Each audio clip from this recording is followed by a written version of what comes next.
voit maintenant quand on passe le long du chantier énormément d'axes tirés un petit peu dans tous les sens. Ce sont ces grands câbles jaunes, ces décamètres qui sont tirés, qui nous permettent de faire des relevés au dessin de l'ensemble des maçonneries qu'on a pu observer. Donc c'est la phase d'enregistrement qui vient après la phase de fouille. C'est les données qui vont nous permettre d'avoir encore le souvenir de ce terrain en bureau quand on ne sera plus là pour revoir telle ou telle maçonnerie. Ça nous permettra effectivement de revenir sur le dessin, d'avoir toutes les données, toutes les mesures, toutes les descriptions. C'est la deuxième phase après celle de fouille, c'est l'enregistrement.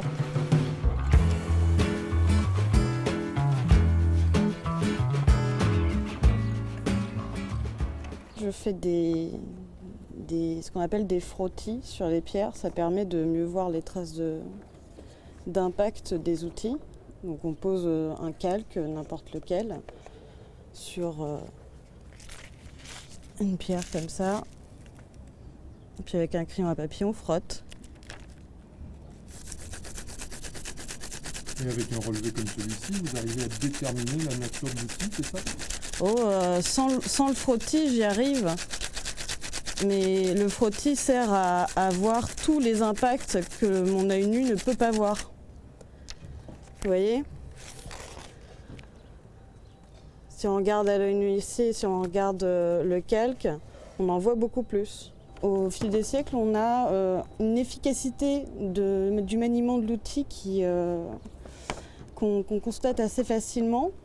C'est-à-dire qu'au début de la roman, les traces d'impact de marteau taillant, par exemple, vont être assez rapprochées.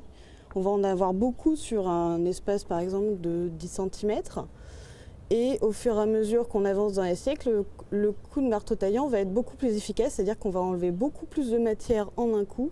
On va arriver à une surface lisse très rapidement, en peu de gestes, et du coup, on va avoir moins d'impact. On a ouvert en fait cette nouvelle zone qui correspond à une zone donc, de sépulture, avec à droite du mur une collègue qui est en train de fouiller plusieurs sarcophages qui avaient été repérés lors des fouilles dans les années 60, mais dans le rapport, ils avaient été dit qu'ils n'avaient pas été fouillés, et là on est en train de se rendre compte que certains avaient été fouillés, et d'autres ont été re-remplis avec les mêmes ossements, remis en place. Donc là on a toute une étude quelque part de la façon de faire des fouilles dans les années 60 qui est aussi un petit peu intéressante, même si du coup ça ne renseigne pas de la même manière sur l'occupation du site, mais à la limite peu importe.